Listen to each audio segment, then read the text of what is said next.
Bonjour et bienvenue à toi dans le podcast Le fil de Floriane, le podcast des âmes sensibles. J'ai longtemps lutté contre mon hypersensibilité et aujourd'hui j'en ai fait ma plus grande force. Dans ce podcast, c'est ce que je souhaite te partager, mes découvertes, ma sensibilité, que ça puisse faire écho chez toi et t'aider à avancer et à voir que cette sensibilité, c'est ton plus beau cadeau. Par contre, avant de savoir que c'est ton plus beau cadeau, elle demande d'être écoutée, d'être explorée. Plus tu chercheras à lutter contre ta sensibilité ou ton hypersensibilité, et plus elle reviendra à toi de manière à te freiner, à te bloquer, alors qu'elle n'est pas là pour ça. Et c'est tout ce que je souhaite te montrer dans ce podcast. Pour cet été, j'ai voulu faire des petites séries de podcasts où je m'inspire, où j'utilise des extraits de l'émission de radio que j'ai créée et donc que j'anime auprès de Esprit Occitanie, qui s'appelle Déchiffrez-vous. Parce que la numérologie, comme tu sais, est un outil qui m'a beaucoup aidé à mieux me comprendre, mais surtout mieux comprendre ma sensibilité. Après avoir été infirmière pendant plus de 14 ans, aujourd'hui je suis thérapeute holistique et numérologue. Ce qui m'anime, c'est de t'accompagner à mieux te connaître, à être en paix avec toi-même et à te reconnecter à qui tu es véritablement. Aujourd'hui, dans cet épisode, je t'invite à explorer avec moi la thématique du stress. Et oui, toi en tant qu'hypersensible, tu as des antennes et tu peux capter parfois le tumulte ambiant. Et c'est pas forcément évident de s'accorder à la fréquence. Parfois, on capte ce stress. Parfois, c'est le nôtre, parfois, c'est pas le nôtre. Dans quel domaine ce stress s'exprime chez nous en fonction de la numérologie ?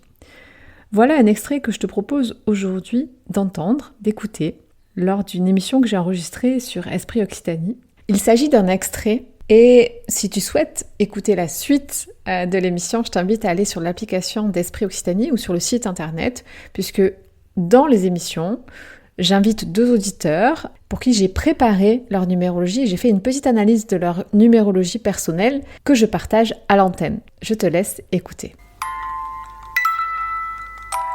J'avais envie d'aborder avec vous le stress, mais aussi du coup l'anxiété et parfois ce qui peut aller avec la déprime. Donc, qu'est-ce que le stress ? C'est quand même des sujets qui sont omniprésents dans nos sociétés.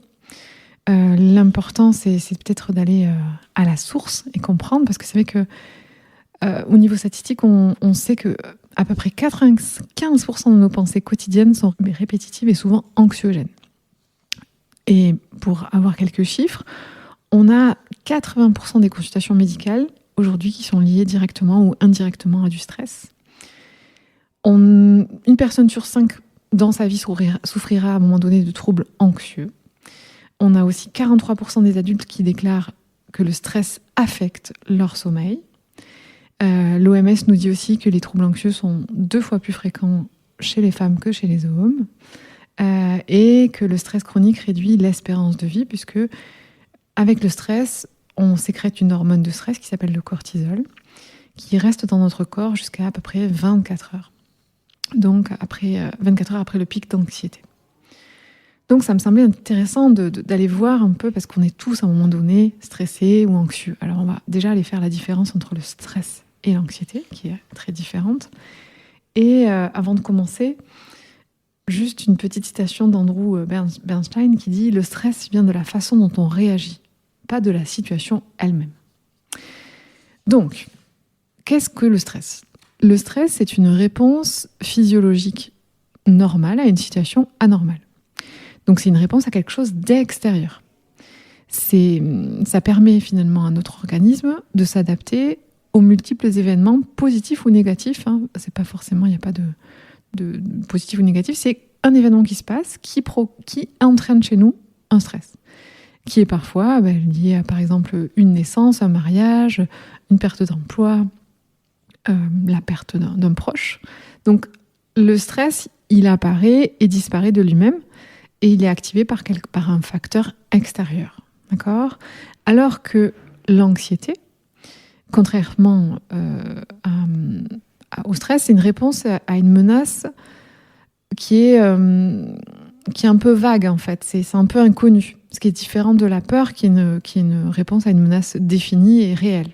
l'anxiété, c'est un petit peu vague. Ça vient de quelque chose d'intérieur et ça se manifeste lorsqu'on croit que l'événement peut être dangereux, ou on anticipe, ou on imagine que peut-être. Et là, ça crée de l'anxiété chez nous. On est dans la projection. On n'est pas forcément dans le présent. On projette ce que ça pourrait faire chez nous et ça crée de l'anxiété. Ce qui est différent du stress qui vient sur un événement ou sur un imprévu, en fait. Et ensuite, pour mettre une petite différence aussi, qu'est-ce que la déprime ? La déprime, là, c'est plutôt dans le dictionnaire, on voit que c'est un état passager de lassitude, de découragement et de tristesse. C'est très différent de l'anxiété, de ce que ça procure chez nous, l'anxiété. Là, il y a vraiment une lassitude, quelque chose qui ne va plus, un signal. Alors, il y a eu peut-être beaucoup d'anxiété qui s'accumule, qui crée un état de déprime, mais c'est très différent. Donc, ok, c'est stress, anxiété, cette déprime. Comment ça se manifeste au niveau de notre corps, nous, physiquement, psychologiquement, émotionnellement ou comportementalement. Donc sur le plan physique, qu'est-ce qui va se passer ? On peut avoir des maux de tête, des tensions dans la nuque, des problèmes gastro-intestinaux, des difficultés pour dormir, des diminutions ou augmentations de l'appétit, une baisse d'énergie, sensation de fatigue. Sur le plan psychologique et émotionnel, on peut être rempli d'inquiétude, d'insécurité, un sentiment d'être dépassé par les événements, d'avoir une certaine impuissance, d'avoir aussi un discours intérieur qui est parfois pas très valorisant, qui est le reflet finalement de notre propre réalité, mais qui est intérieur, une vision plutôt négative des choses, des sentiments de découragement, d'insécurité, de tristesse. Et sur le plan comportemental, ce stress, cette anxiété et cette déprime, comment ça arrive ? Qu'est-ce qu'il peut y avoir ? Des difficultés de concentration, une irritabilité, une agressivité, des pleurs, un isolement, un repli sur soi, une difficulté à prendre des décisions. Il peut y avoir aussi une augmentation de consommation d'alcool, de drogue, de tout ce qui est lié à des addictions, en tout cas pour aller inhiber l'état anxiogène, en fait, donc le tabac, les médicaments, en tout cas aller chercher une réponse extérieure pour diminuer cet état d'anxiété ou de stress, enfin, en fonction. Alors, ce que je trouve intéressant, c'était lors d'une conférence, c'était Cyrine Benmamou qui racontait que, en fait, on a un seuil critique un niveau où le stress va se déclencher ou se déclenche pas. Donc, ce seuil-là, il est propre à chacun. Il a été construit avec notre histoire. Et en fait, en dessous de ce seuil, on est plutôt en mode conscient. On est conscient de ce qui se passe, tout ça. Par contre, au-dessus, on est en mode automatique parce que ça déclenche chez nous quelque chose où on se met en mode automatique. Et donc, souvent, ce seuil, il est défini par aussi le fait que on a des habitudes, en fait. On a des habitudes, donc on a un stimuli extérieur, on a été élevé dans un certain contexte. On a pris l'habitude de manger comme ça, de dormir tant de temps, voilà. Et donc, s'il y a quelque chose qui est modifié, c'est une habitude qui est modifiée, l'action qu'on fait habituellement, elle fonctionne pas. Et donc, hop, le niveau de stress augmente. Donc ça, c'est intéressant de le conscientiser parce que finalement, on est conditionné par ce qu'on a vécu et par ce qu'on vit au quotidien, et ça nous demande un petit peu un réajustement au quotidien, de changer certaines choses. Et l'idée, c'est que je vous dirai tout à l'heure dans les ce qu'on peut mettre en place finalement, les conseils par rapport au stress, à l'anxiété. Mais ce que je trouve intéressant, c'est peut-être tous les jours de travailler sur cette notion de zone de confort et de sortir un petit peu chaque jour. Pas forcément des gros bons, mais ce seuil, le revoir un petit peu tous les jours pour que finalement ce stress soit un petit peu travaillé dans le sens où je le conscientise et je me laisse pas déborder quand il arrive. J'ai des recours pour pouvoir être plus souple au lieu de comme la branche de casser dès qu'il arrive, en fait. C'est plutôt dans cet aspect-là. Donc, pour continuer, j'avais envie de vous parler un petit peu quand il devient nécessaire de chercher de l'aide, quand cette anxiété et ce stress est trop invalidant pour vous. on reste pas, voilà, cette anxiété, on a vu que ça peut s'engrammer après dans notre corps et faire que cette hormone, elle est négative pour nous. Donc quand on sent qu'au niveau physique, ça vient vraiment nous impacter trop, comme on a vraiment des grosses difficultés de sommeil, des troubles au niveau de l'appétit, du poids, de l'énergie, là vraiment il faut aller consulter, il faut s'en occuper, il ne faut pas la laisser s'installer, cette anxiété et ce stress monter en nous. Même au niveau psychologique, forcément, alors ça c'est celui qu'on sent le mieux, mais quand on est vraiment, on a des peurs qui nous envahissent, des sensations de panique, des phobies, des pensées très négatives, une perte de plaisir, là je vous invite vraiment à consulter, à aller vous faire accompagner par un thérapeute pour aller vraiment à la source de cette anxiété et voir où sont les causes en fait, allez voir vraiment.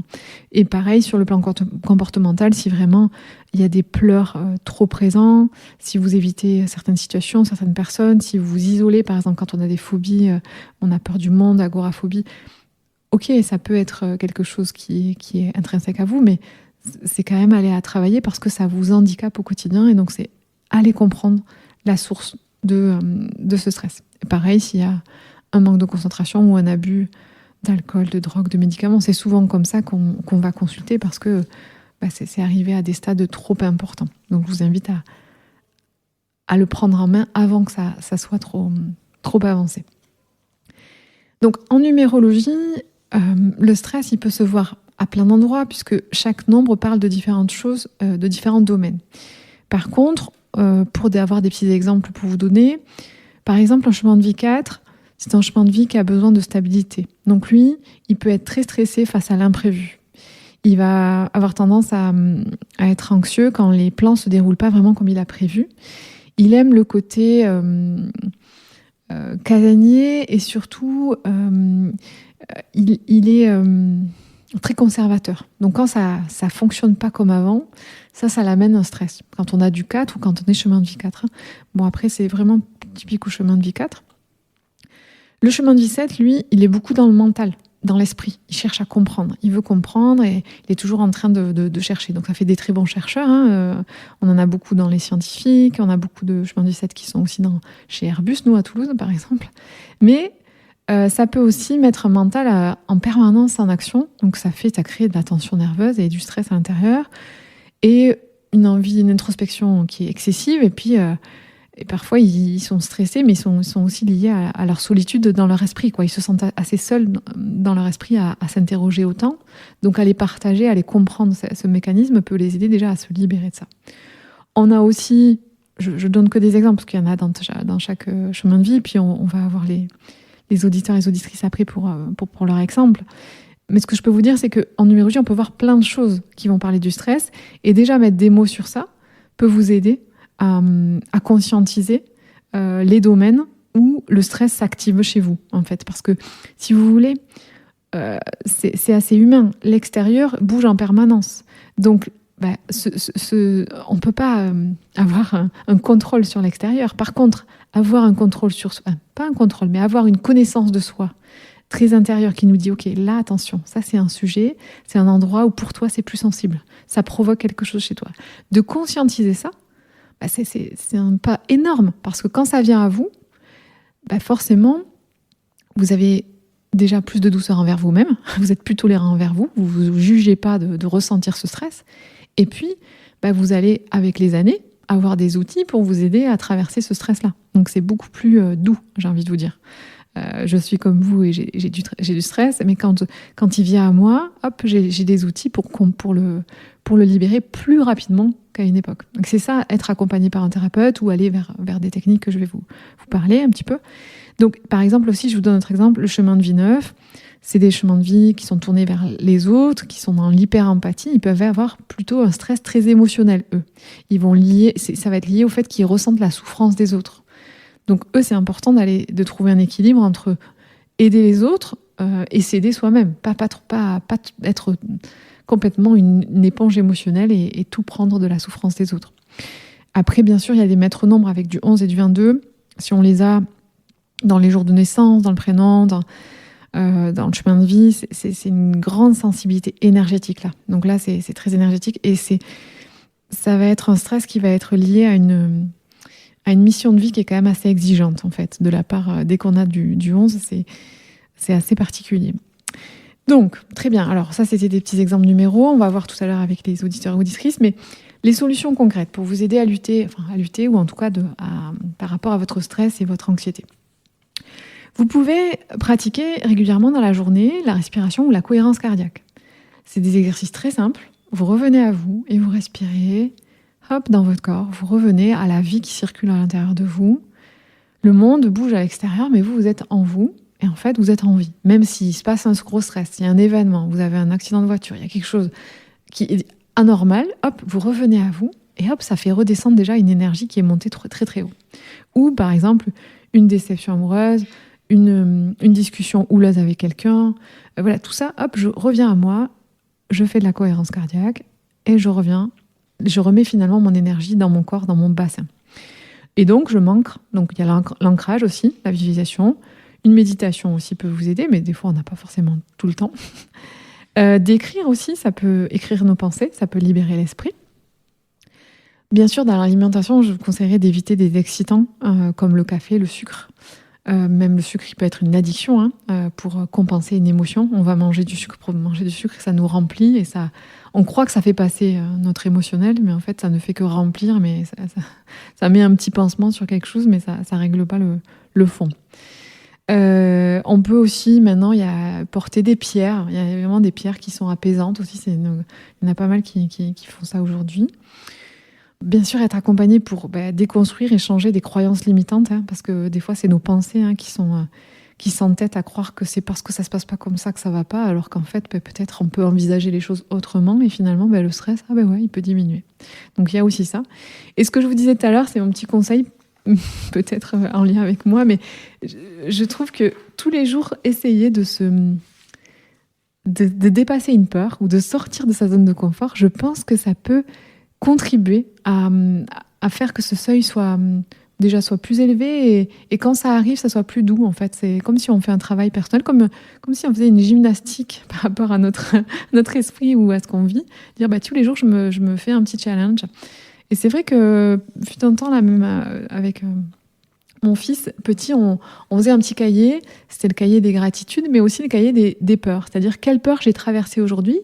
Et je suis content finalement de moi, je l'ai traversé, je m'en suis libérée en fait. Et ça, je vous verrai tout à l'heure, je vous dirai par rapport à ce que ça fait chez nous, ça sécrète des hormones qui sont elles plutôt bénéfiques pour nous. Alors que le stress est une hormone qui va sécréter, une hormone qui va être un peu néfaste pour notre corps. Le reste, il y a d'autres sensations qui sécrètent des hormones très bénéfiques pour nous. On en a d'autres aussi. Donc vous l'aurez compris. L'idée, c'est pour calmer son stress, on peut faire plein de choses. On peut aussi bouger son corps, on peut écouter de la musique, des choses qui nous font du bien, la respiration, on peut la nature, les animaux, faire une activité qui nous fait du bien, peindre. Voilà, ça c'est dans un idéal, mais les petits outils que je vous ai donnés, c'est quand même face au stress tout de suite, en fait, parce que faire des choses qui nous plaisent pour nous déstresser, on n'a pas toujours tout à portée de main. Oui, j'ai envie de peindre, mais bon, il faut sortir tout le matériel. En tout cas, des petites choses comme la respiration, la prise de conscience de nos croyances, voilà, tout ça, c'est des choses qui peuvent vous aider à atténuer, en tout cas, ce stress. Alors, du coup, je voulais juste, avant de passer à la petite chanson de transition que j'ai choisie, je voulais vous raconter une petite anecdote. C'est l'histoire du verre d'eau et du stress.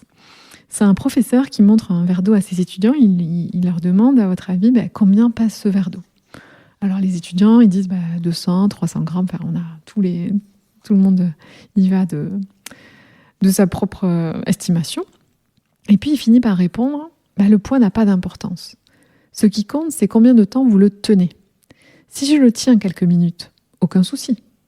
1 heure, mon bras commence à me faire mal. Une journée entière, mon bras sera engourdi et paralysé. Le stress fonctionne de la même manière. Plus vous le portez longtemps, et plus il devient insupportable. Donc, la conclusion de cette petite anecdote, cette petite histoire, c'est d'apprendre à déposer son stress régulièrement, au lieu de le porter sans cesse. Trouvez votre méthode à vous pour le déposer. Ça peut être une activité, du sport, de la danse, du chant, de l'écriture. Mais en tout cas, trouvez ce moyen-là ça me paraît primordial. Et c'est pas « j'aurai le temps plus tard ». Non, c'est maintenant. Parce que ce stress, c'est comme une jauge qui monte et qui s'accumule chez vous. Vous avez besoin au quotidien de faire des petites choses qui vous libèrent, qui vous font du bien, pour pas que ça s'accumule.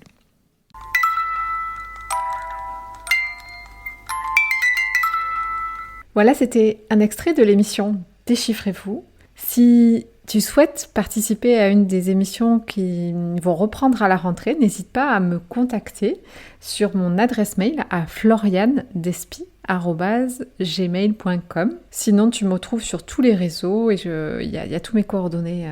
Je ne cesserai de répéter, bien sûr, que la numérologie est un outil de connaissance de soi, c'est pas un outil de prédiction, c'est un outil qui nous permet de mieux se comprendre, mieux se connaître. Et si toi aussi tu es hypersensible, tu es souvent submergé par tes émotions, tu as du mal à poser des limites, à trouver ta place, à t'écouter vraiment et que tu as tendance à avoir une baisse de ton estime, j'ai à cœur de t'accompagner à mieux comprendre, à aller vers cette reconnexion de toi-même et surtout t'aider à te libérer de ces blocages pour exprimer pleinement ton potentiel. J'ai créé un programme d'accompagnement qui s'appelle la fleur de soi. Ce n'est pas une méthode miracle, c'est un chemin d'éclosion, une reconnexion à toi-même, à ton corps, à tes ressentis, à ton âme. Mon intention n'est pas de réparer, mais bien de révéler la fleur unique que tu es. Je suis une thérapeute qui sème des graines et toi, tu apprends à t'aimer et ton âme agit. Je crois profondément que notre hypersensibilité est un véritable trésor. Nous n'avons pas besoin de rentrer dans un moule. L'essentiel est d'arriver à s'aimer tel que nous sommes. Je te dis à très bientôt sur le podcast Le fil de Floriane.